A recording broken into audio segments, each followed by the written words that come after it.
anyị na-eneghala anya na this ongoing saga not between Ogechi and the Jpac nwa mama.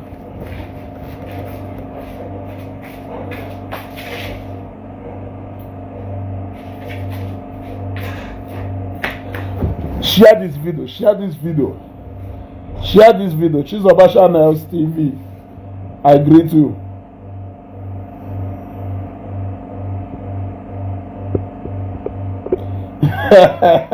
Share Chukwu Godwin.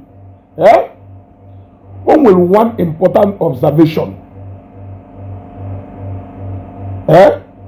I'm not take you this observation from what is going on Facebook right now, because all we ife na-eme anyị si na ya na-amụli ife.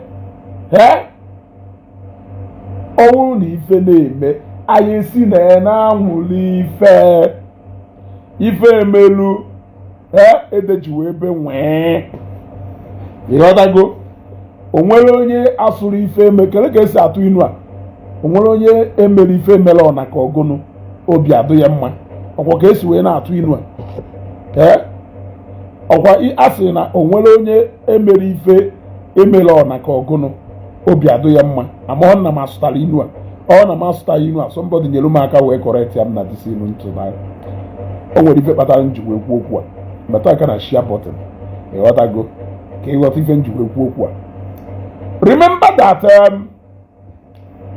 during the past months na this Facebook on Afio Akwa Zion, he is the only online billionaire.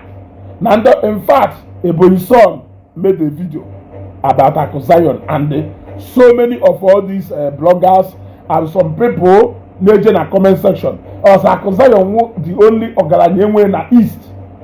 Na ndị ogaranya ndị ọzọ enweghị time Facebook. N'ife ọsọkwa okwu kwuo maka ha na ha enweghị time ịbịa na Facebook bịa reply to you. Nọọsụ Akwa Zion the only big man ha fụrụ nwelu time ide epiogharị na Facebook, na-epiogharị na comment section, na-epiogharị ebe niile ikwute nke ihe ekwute ọbịa saa agụ. Nọọsụ Akwa Zion the only big man ha fụrụ nwelu time. Ichetara ife dị otu a n'iru akwụkwọ Water is Life.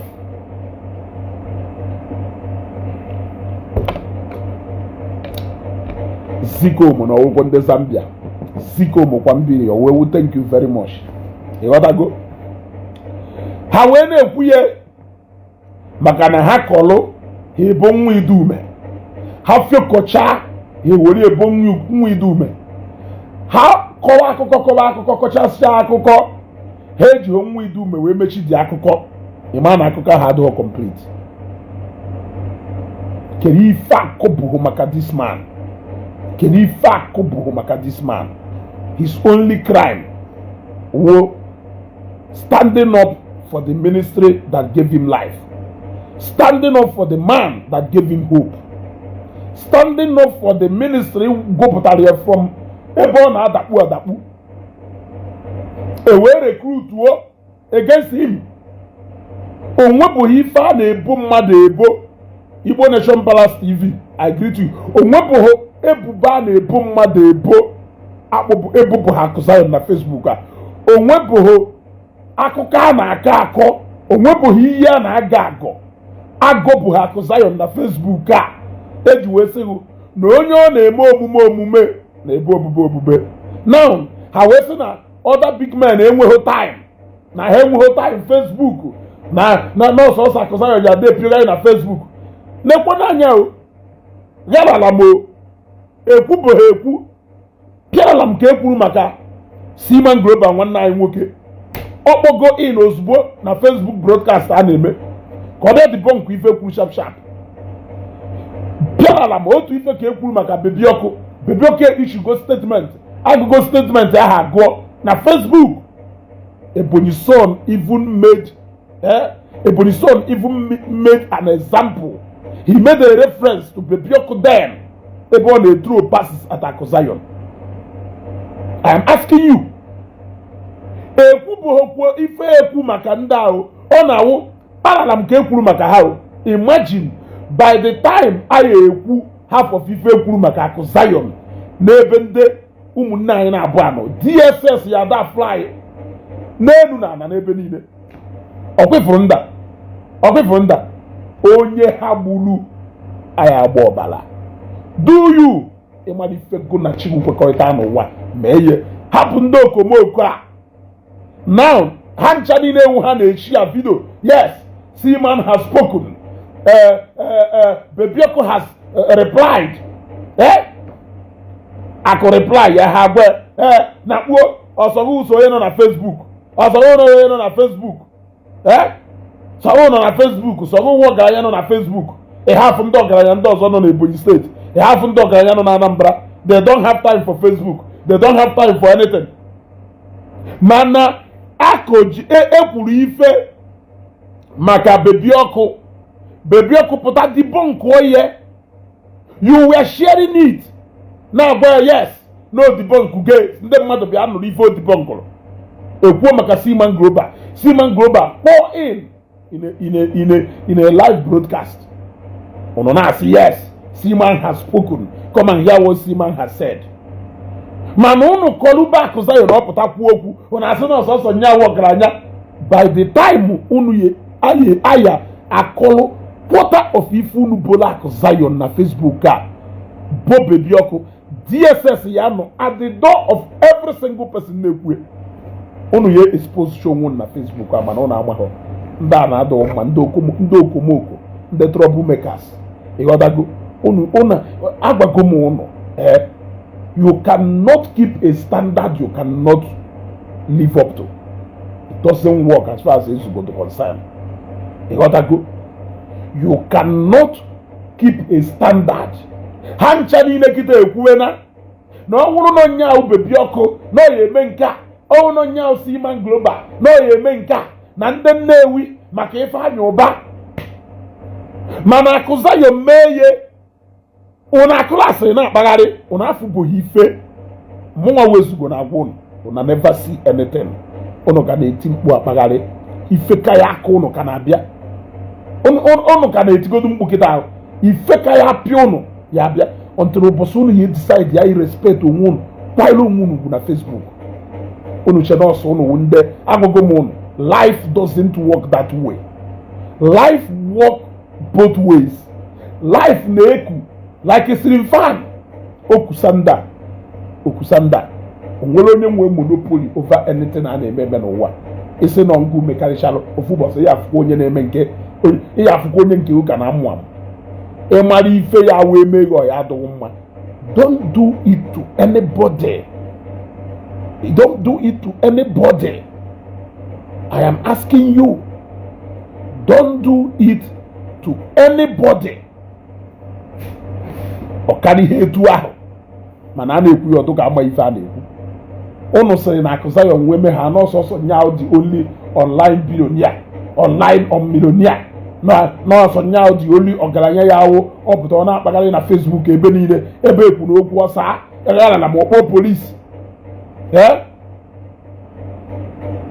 ịghọtago Daniel Ebuka, if you drop that comment here again I block one here ọwụ brain to comprehend what I am saying. I will block you from this place. I don't cause problem between them. Which problem can I cause between them? Drop another comment can block whatever also. I'm going to cause problem between them. When you find out necessary here. Oh also so ntunu si shi what ife kunu yesie twist here kunu we na agota no dia run. Kelebe na cause problem between them even neku. This video na make it a kelife consign no Akụ Zion and the Bebioko na ife an neku. Kelebe ya cause no problem. I'm asking you. Igota kwa na twist shi igota. Because I'm on no buru no and enemy tie tu wan pompo ife ahu no firu no so nyawo ife no choro. So nyawo ife no choro no. Onwe ife no ebubo Akụ Zion n'ihu akwụkwọ. Okwugharị ọnụ na Facebook na asị na ọsọsọ nyawo ọgaranya na-epigharị na Facebook na ndị ọgaranya ndị ọzọ ahụ emeke onwe nke unu merụ art ya asị nwaanyị ọ ya-eji art ya na akpọ ji emewe biznes ya Okay, Daniel Ebuka, it's obvious you are not supposed to be in this broadcast. Off you go. You want to go? You see, now, Akam Keku Godru Maka Bebioko. Bebioko issued a statement immediately. They started sharing it now, telling people that Bebioko has replied. They were even instigating Bebioko that he should go and call police. No one how we are Nyamenga. Akam Keku Maka Seaman Global. Seaman Global respond in a voice call. Have you share about the video? Na Seaman Global go no respond go. Na wo how we na haye menka. Kan na kwasigo. Kelu ko ye si we do. Na wo ruzie na akuzayo nkwu okwu nyanwa. Okay? Okoye Collins, before I block you, a jobless man like you cannot be in my broadcast. Na Facebook. I am telling you, go and find your mate. From this Facebook page, if they close this Facebook, if you can take it, you can take it on a Facebook.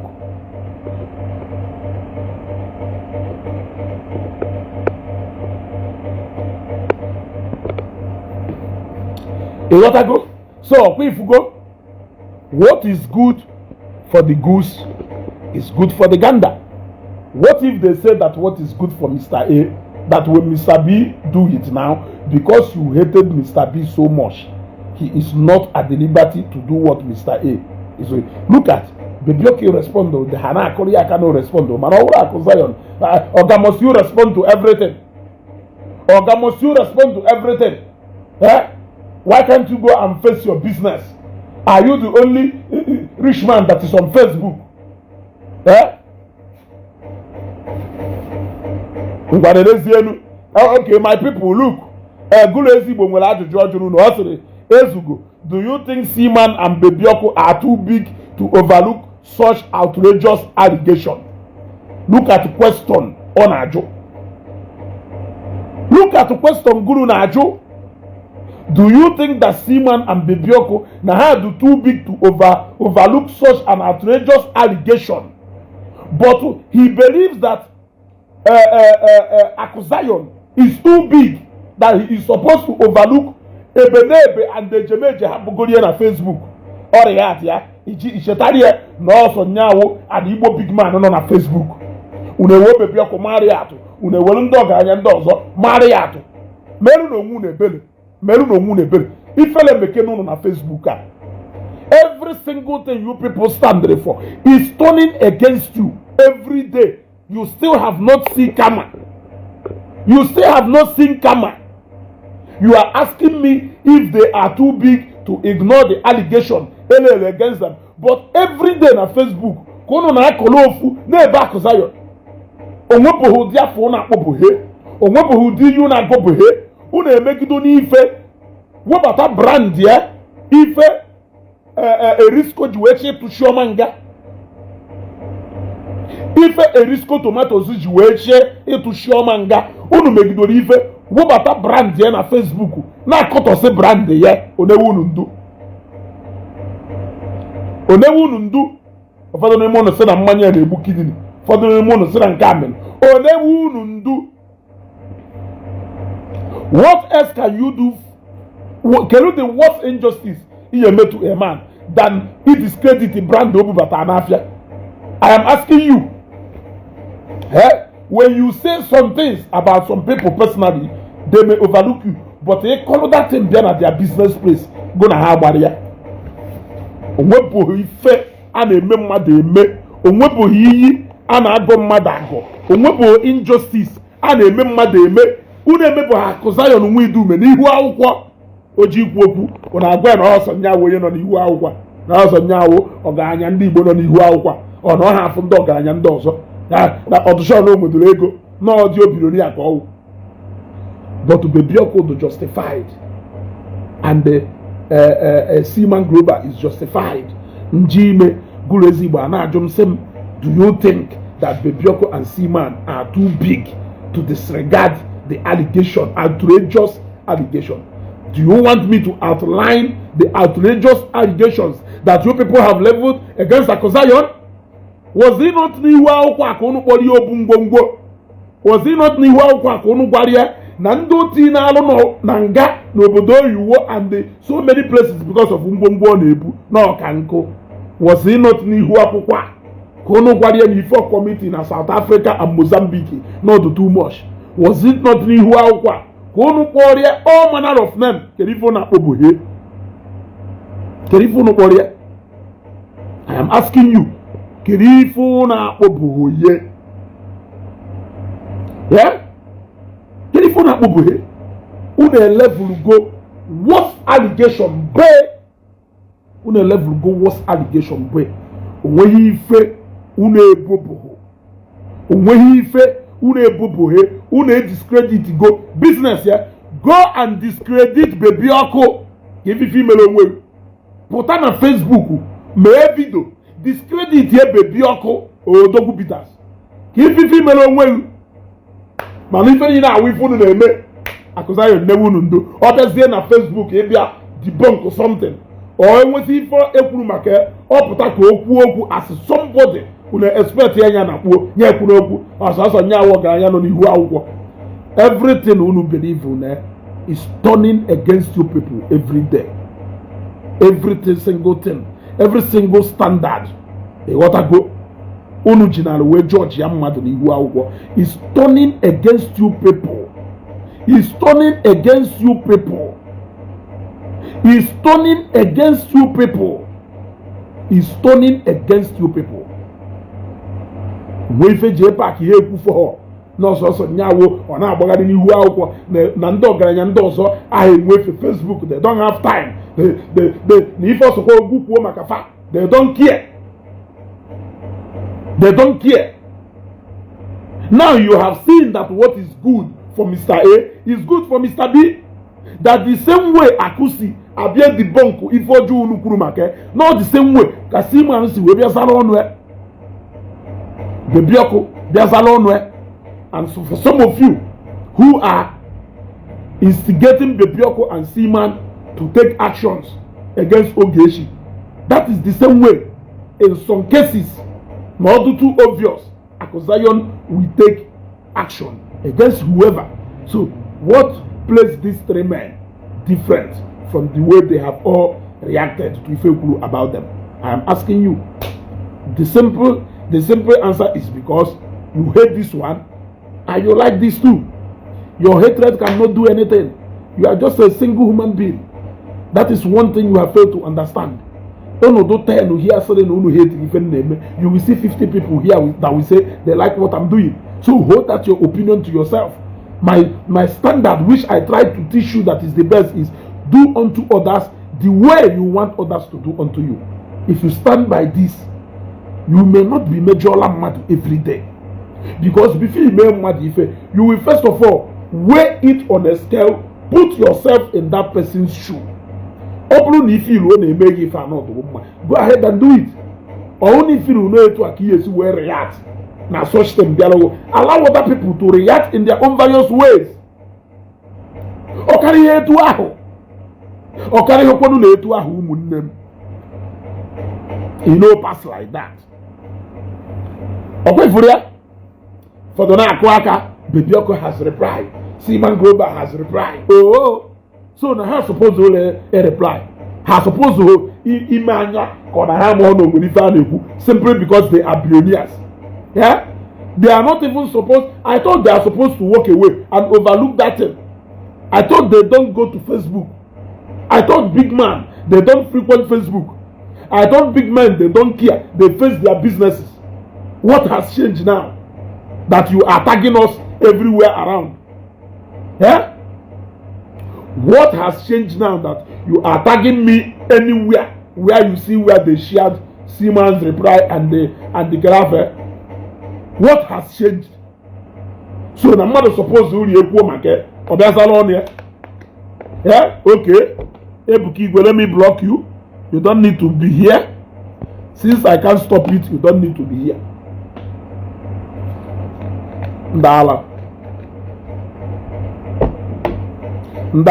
Okay, for so you know, stop it. You need to preach peace.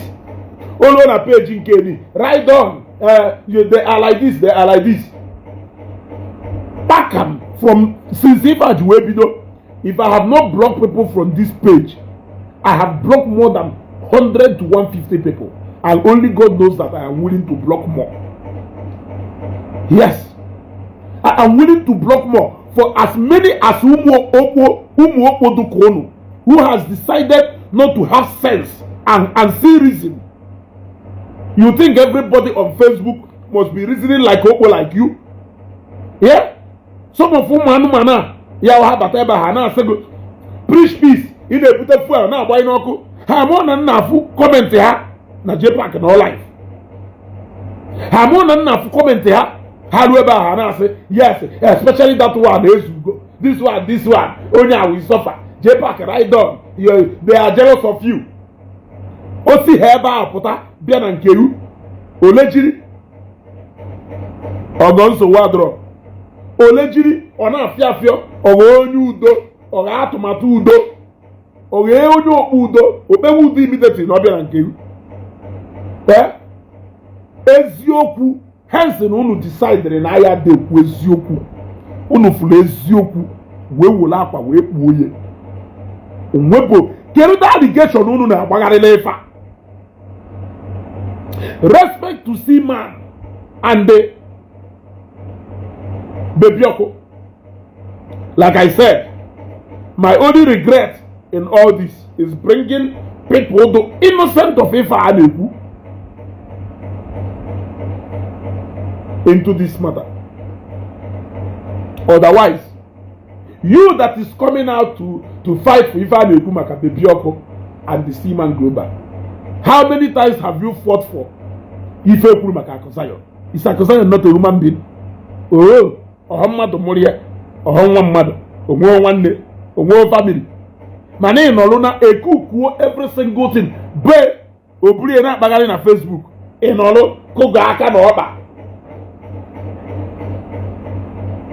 The day unu decide na ikwu eziokwu na Facebook a ogba agala ama mana esi na ihe ekwu dị eziokwu. Ka anyị nọrọ na mmehie ka amara bala anyị ụba. Ka anyị nọrọ na mmehie. Choose your own kind of truth. Let me choose my own kind of truth. N'ikpeazụ amala onye na-ekwu eziokwu.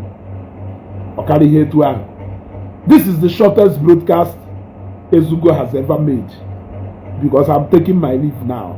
I just say make I come and update you that indeed billionaires, ndị ọgaranya, they are on Facebook, and when you say something about them that they don't feel it is right, or if you say something about them that needs them to reply, they will reply. And when it gets to the point that they will take action, they will take action. It is not limited to Akosayon. Two other billionaires. One was mentioned by Kelafe, Ebonison. It has happened. Indeed, they heard something that is unheard of about them. They came out and they responded. And believe me, when you get to the point where they have to take action, they will take action. And that is the same thing Akosayon has been doing in Igbo. There is no difference.